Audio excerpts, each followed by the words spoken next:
Okay friends, अपना next question है, would Charlie ever go back to the ticket counter to the third level to buy tickets to Galesburg for himself and his wife?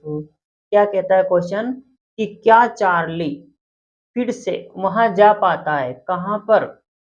उस ticket counter पे। और वो ticket counter कहाँ पे था?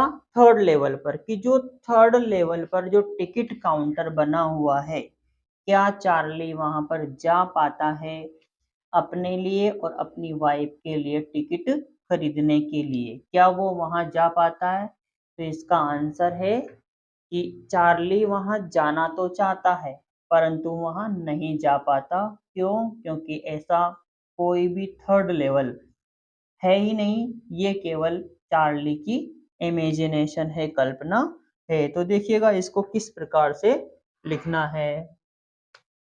Answer इसका देखते हैं अपन। Charlie's Charlie would like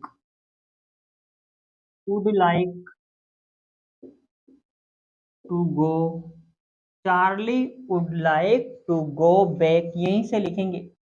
Charlie would like to go back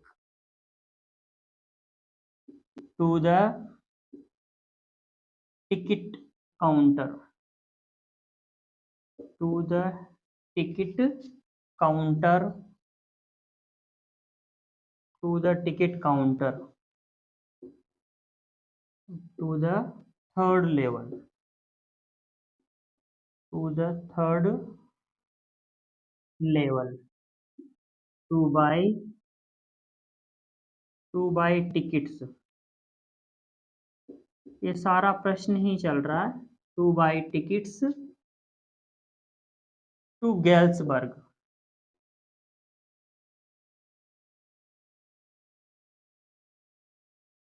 for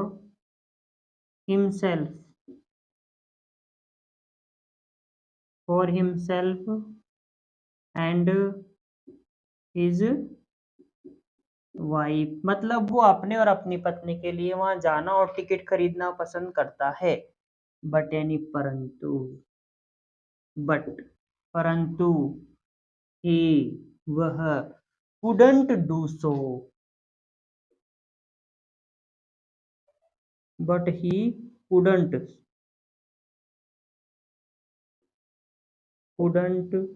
do so, परंतु वो ऐसा नहीं कर पाता है। because there is not any third level, because there is not any third level in in real condition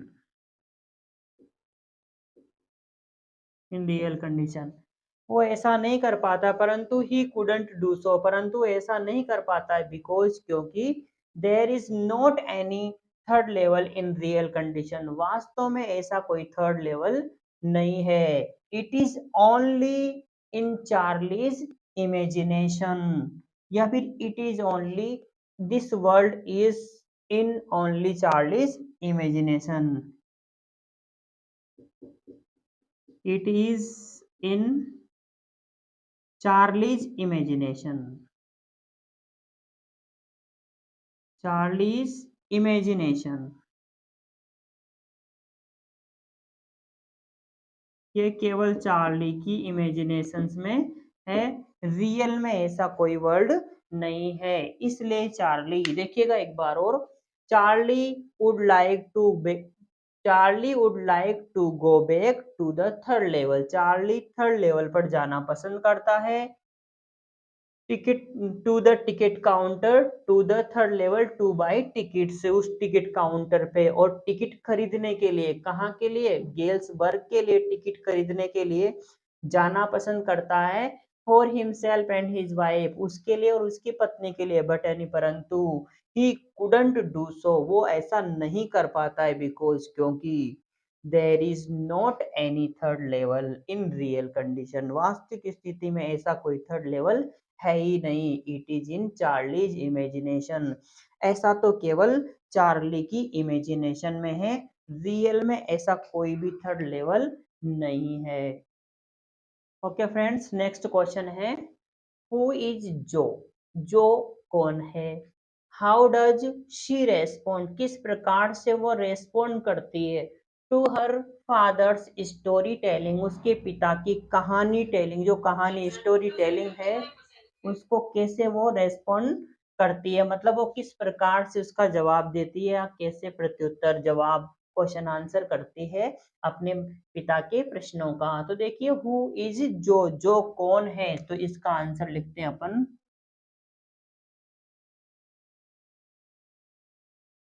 जो is Jacques,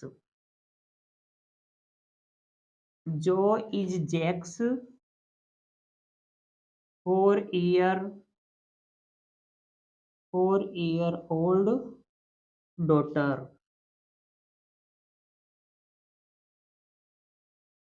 देखो पहले प्रश्न का आंसर जो कौन है, तो जो इज जेक्स 4 ईयर ओल्ड डॉटर, जो है वो जेक्स की 4 वर्ष की लड़की है। उसके बाद हाउ डज सी रेस्पॉन्ड, किस प्रकार से रेस्पॉन्ड करती हो अपने पिता की कहानियों को। तो देखिएगा जो जो नेवर जो never false asleep,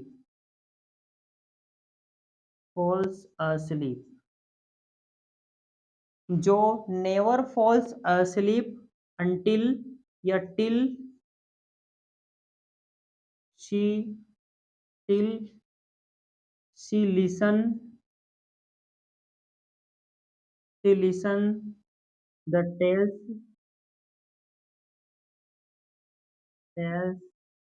of his father, sorry, of her father। Okay देखो, जो नेवर फॉल्स asleep, जो कभी भी नहीं सोती है, टिल यानी जब तक, शी लिसन वो सुन ले, the tales of her father उसके पिता की कहानियां, उसके पिता के द्वारा कही गई कहानियों को वो जब तक नहीं सुन ले तब तक वो नहीं सोती है। उसके बाद she shows her interest, she shows her interest by asking questions, by asking questions related to this, related to it, इससे रिलेटेड क्वेश्चंस को। और देखिएगा शी शोज हर इंटरेस्ट, वो अपना इंटरेस्ट दिखाती है बाय आस्किंग क्वेश्चन, क्वेश्चन पूछकर, related to it इससे रिलेटेड, इन कहानियों से रिलेटेड प्रश्नों को पूछकर वो अपना इंटरेस्ट दिखाती है। She enjoys the tales, she enjoys she enjoys the tales, वो कहानियों का इंजॉय करती है। एंड और क्या, she like she likes happy ending,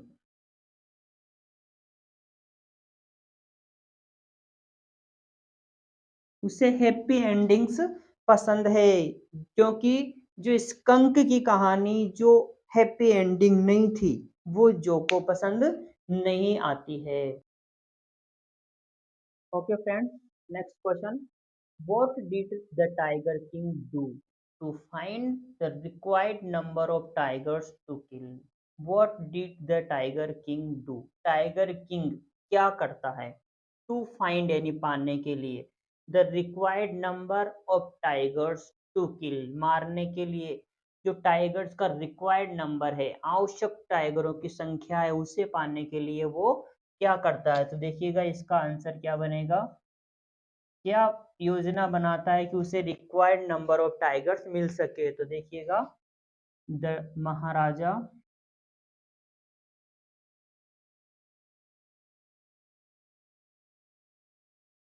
the maharaja मतलब वही tiger king. The maharaja will marry. The maharaja will marry maharaja शादी करेंगे किससे? Of a princess.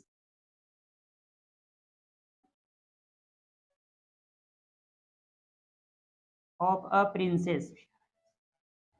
The maharaja will marry of a princess of royal family. Of royal family of a state. Of a state which possess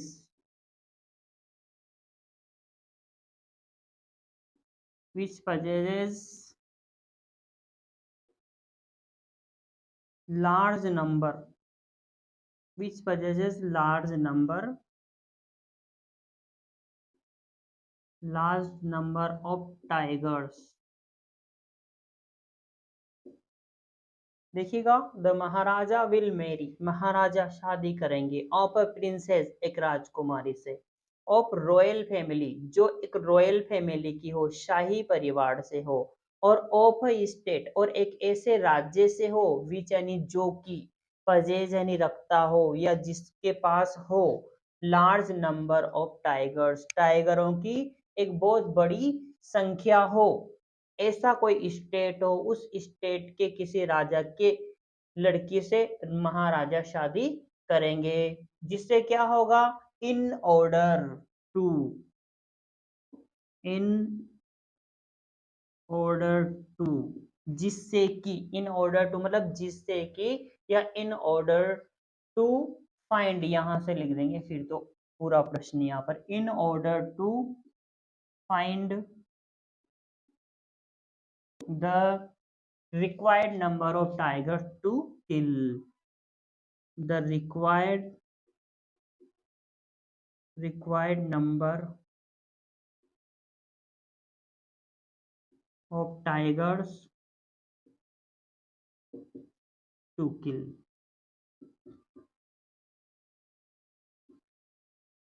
इस प्रश्न का एक question देखिएगा, the maharaja will marry maharaja शादी करेंगे ऑफ अ प्रिंसेस एक राजकुमारी से, ऑफ रॉयल फैमिली जो रॉयल फैमिली से हो, ऑफ ए स्टेट हो एक ऐसे राज्य से हो, विच यानी जो की, पजेज यानी पजेज करता हो, large number पजेज a large number of tigers in order to find the required number।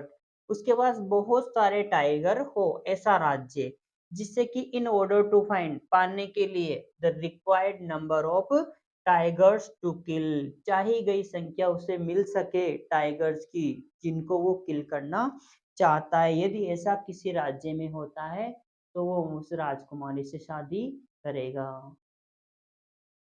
Okay friends, next question है, डू यू थिंक क्या आप सोचते हैं mister Lamb's behaviour mister Lamb का behaviour change Derry's attitude Derry के attitude को change कर सकता है? क्या आप सोचते हैं कि मिस्टर लैम का बिहेवियर है वो डेरी के एटीट्यूड को चेंज कर सकता है? तो यस अपन सोच सकते हैं, क्योंकि जो मिस्टर लैम है वो डेरी को कई चीज़ों के लिए इंस्पायर करते हैं, मोटिवेट करते हैं। देखिएगा इसका आंसर क्या बनेगा।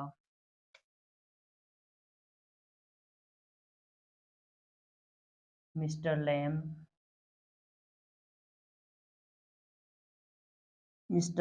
Inspire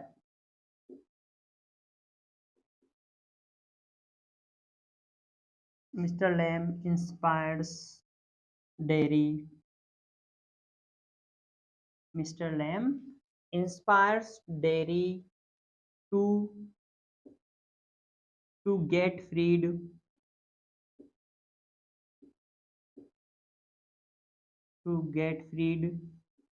from his inferiority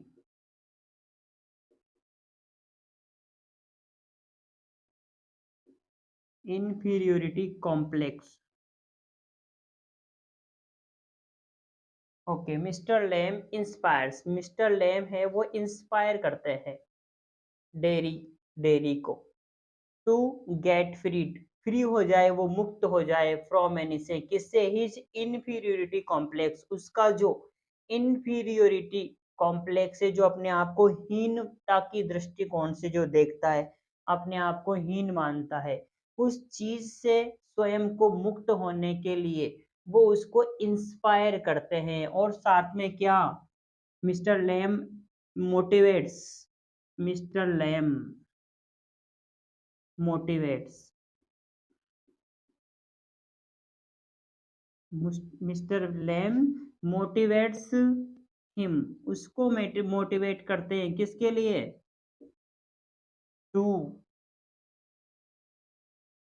love life, love life, जीवन से प्रेम करने के लिए उसे मोटिवेट करते हैं। एंड और मीट पीपुल, मीट यानी मिलने के लिए भी मोटिवेट करते हैं, किससे मिलने के लिए, पीपुल से, लोगों से मिलने के लिए, जीवन से प्रेम करने के लिए भी मिस्टर लेम डेरी को मोटिवेट करते हैं। और ये सब, और इस प्रकार का बिहेवियर डेरी के एटीट्यूड को चेंज करता है। तो यहाँ पर फिर लिखेंगे मिस्टर लेम behaviour change Derry's attitude.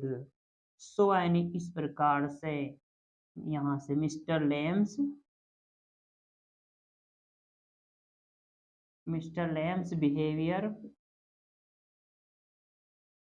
Behaviour change Derry's attitude, dairies attitude, Derry के एटीट्यूड को इस प्रकार से मिस्टर लेम का जो बिहेवियर है वो उसके एटीट्यूड को चेंज कर देता है।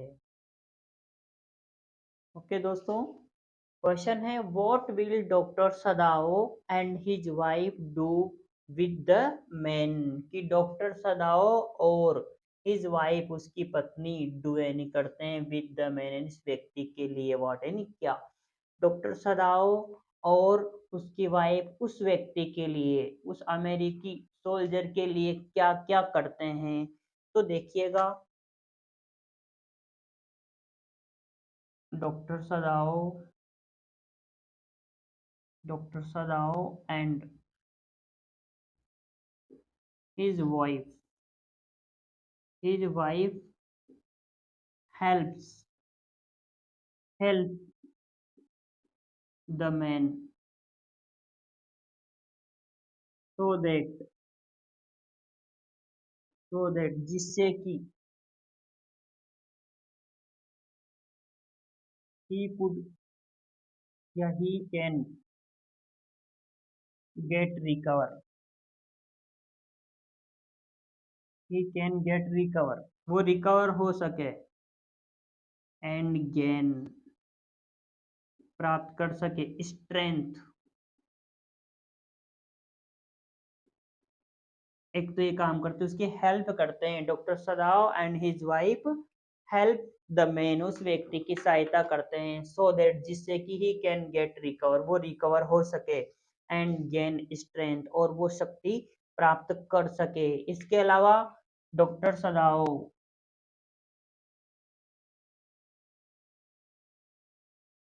Doctor Sadao did not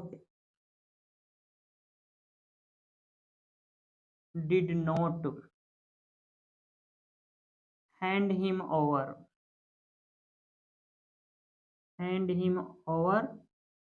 to the police, जो डॉक्टर सदाव हो वो डिड नॉट हैंड ओवर नहीं करते हैं मैंने उसको टू द पुलिस, और पुलिस को भी डॉक्टर सदाव उस व्यक्ति को हैंड ओवर नहीं करते हैं। इस प्रकार से वो उस व्यक्ति की बहुत सहायता करते हैं। What are the indications for the future of humankind, मानव समुदाय के लिए क्या इंडिकेशन, क्या संकेत दिखाई दे रहे हैं, फॉर द फ्यूचर यानी भविष्य के लिए, भविष्य के लिए मानव समुदाय के लिए क्या इंडिकेशंस दिखाई दे रहे हैं। तो देखिएगा, इसका आंसर है global warming is a big issue.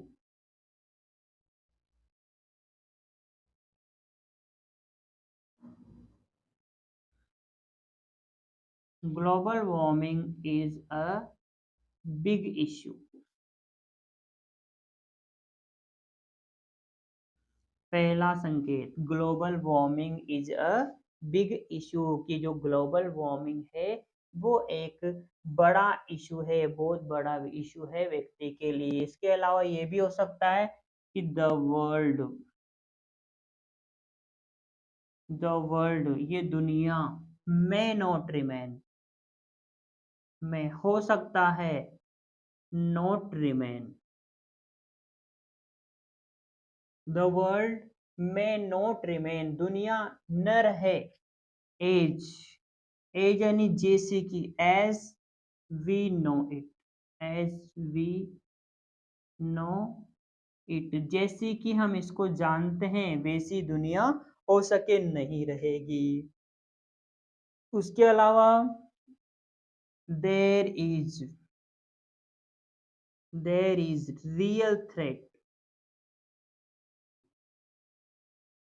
There is real threat, वहां पर रियल थ्रेट वास्तव में धमकी है, to the humankind, there is real threat to the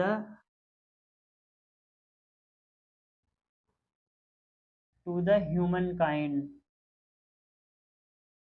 मानव समुदाय के लिए एक निश्चित रूप से there is real threat to the humankind, the future is not safe,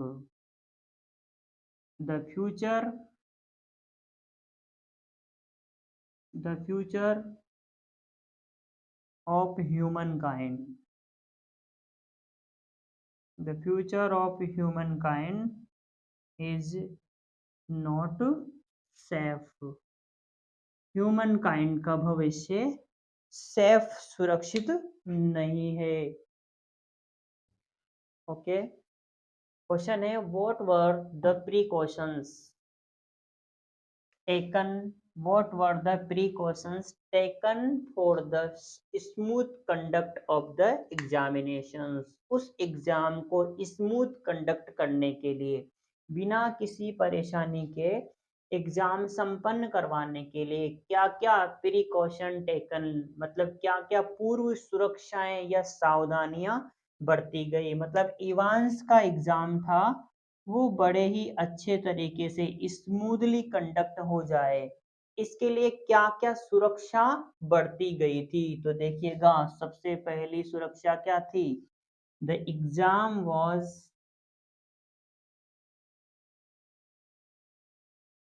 या the examination was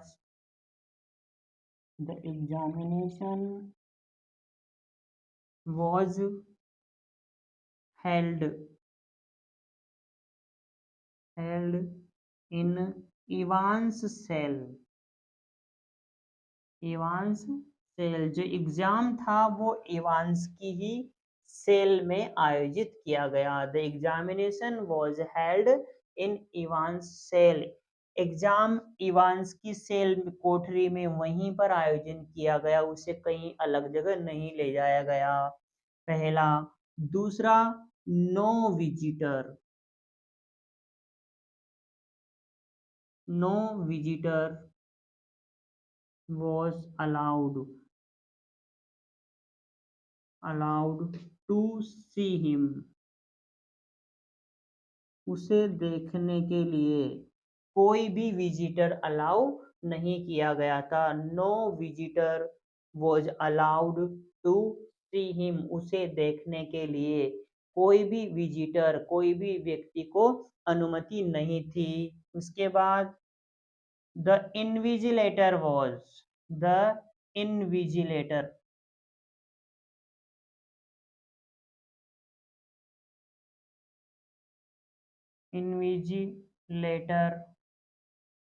was a priest, जो इनविजिलेटर था वो was a priest, the invigilator was a priest, और इनविजिलेटर के रूप में भी एक प्रीस्ट को चुना गया था और एक सबसे बड़ी सावधानी क्या थी? The Evans cell,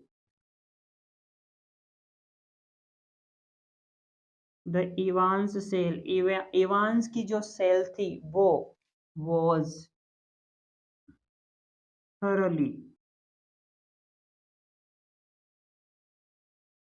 thoroughly searched.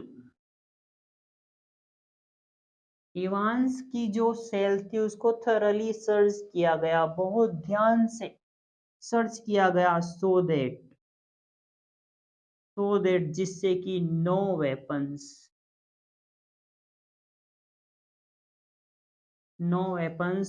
Could be hidden.